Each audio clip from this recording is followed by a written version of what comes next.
Kepatuhan perizinan berusaha subsektor jasa konstruksi. Untuk memulai usaha, Badan Usaha Jasa Konstruksi wajib memiliki NIB dan sertifikat standar. Kepada BUJK yang melakukan permohonan SSDOSS agar memperhatikan pemenuhan persyaratan dasar KKPR dan PL serta jenis SBU yang dimiliki.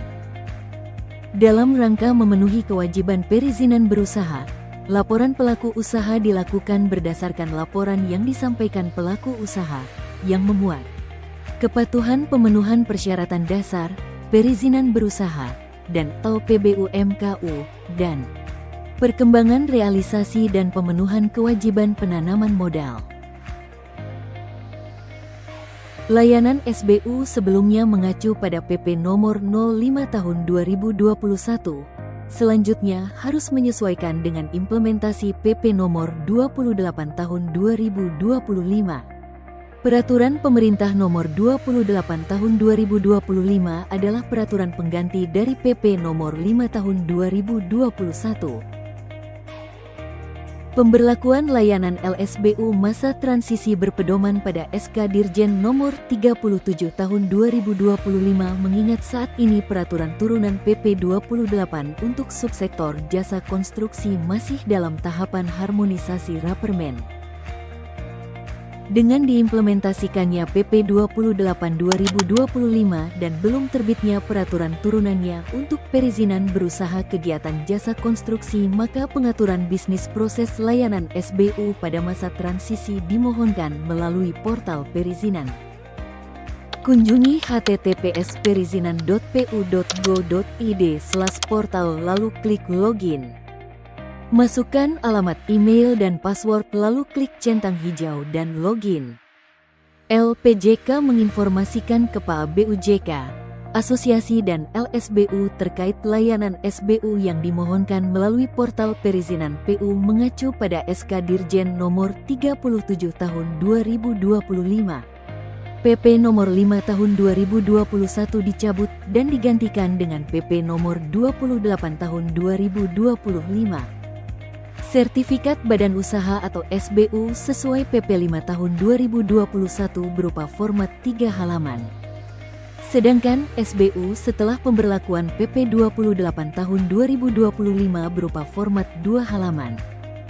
Subklasifikasi Badan Usaha Jasa Konstruksi terbagi menjadi pekerjaan konstruksi, pekerjaan konstruksi terintegrasi, dan jasa konsultansi konstruksi.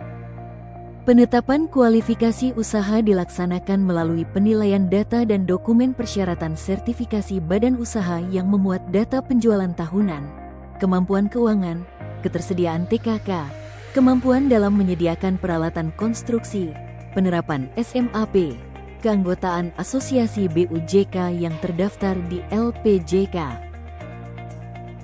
LSBU adalah lembaga yang melaksanakan kegiatan sertifikasi badan usaha yang dibentuk oleh Asosiasi Badan Usaha Jasa Konstruksi terakreditasi dan terlisensi oleh LPJK. Berikut adalah daftar LSBU terlisensi yang dapat dilihat pada website LPJK.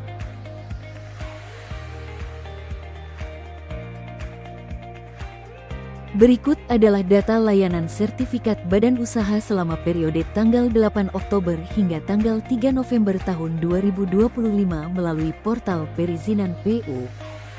Berikut adalah jumlah SBU KBLI 2020 berdasarkan kualifikasi. LSBU wajib melaksanakan surveillance kepada BUJK berdasarkan PP Nomor 28 Tahun 2025 dan PP Nomor 14 Tahun 2021.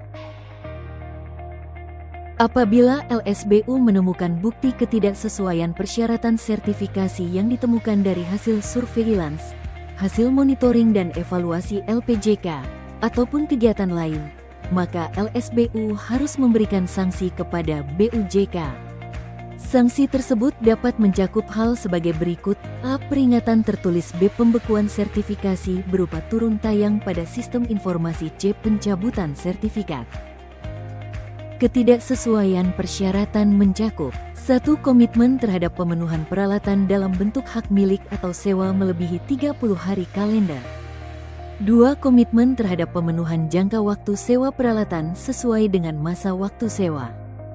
3. Komitmen terhadap pemenuhan sertifikat penerapan SMAP atau dokumen penerapan SMAP melebihi batas waktu.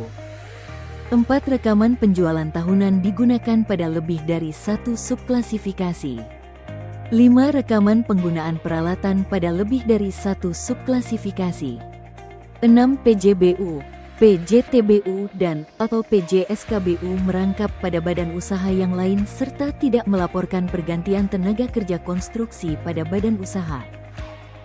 7. Satu orang PJSKBU digunakan untuk lebih dari 5 subklasifikasi. 8. Ketidaksesuaian sesuai hasil temuan LPJK pada saat monitoring dan evaluasi dan ketidaksesuaian lainnya. Di samping itu, pengaturan terkait pengenaan sanksi administratif kepada badan usaha yang tidak lagi memenuhi persyaratan perizinan diatur melalui Surat Menteri PUPR Nomor BK 10 MN 75. Ketua LPJK menayangkan SBU yang tidak lagi memenuhi persyaratan melalui website LPJK sekaligus sebagai peringatan tertulis. Masuk ke link berikut. Lalu akan terlihat tayangan berisi ketidaksesuaian sekaligus sebagai sanksi tertulis. Dampak pengenaan sanksi terhadap SBU: tidak dapat memasukkan dokumen penawaran atau kualifikasi dalam proses pemilihan penyedia jasa konstruksi. Tidak dapat digunakan untuk melakukan pengikatan kontrak baru. Tetap dapat digunakan untuk melaksanakan kontrak sampai dengan berakhirnya kontrak. Pemenuhan persyaratan pada SBU KBLI 2020 yang terkena sanksi. Berikut adalah tata cara pemenuhan persyaratan melalui permohonan perubahan data SBU. Tabel kodifikasi status sesuai dengan urutan proses sertifikasi adalah sebagai berikut.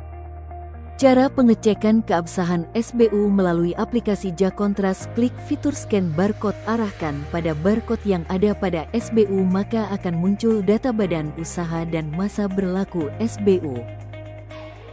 Apabila hasil scan QR Code tidak sah maka dapat mengunjungi website LPJK. Pemeriksaan keabsahan SBU melalui website LPJK, kunjungi lpjk.pu.go.id. Klik sebaran data dan proses. Lalu pilih pengecekan data dan proses. Lalu pilih pencarian badan usaha atau cek status permohonan SBU di LSBU.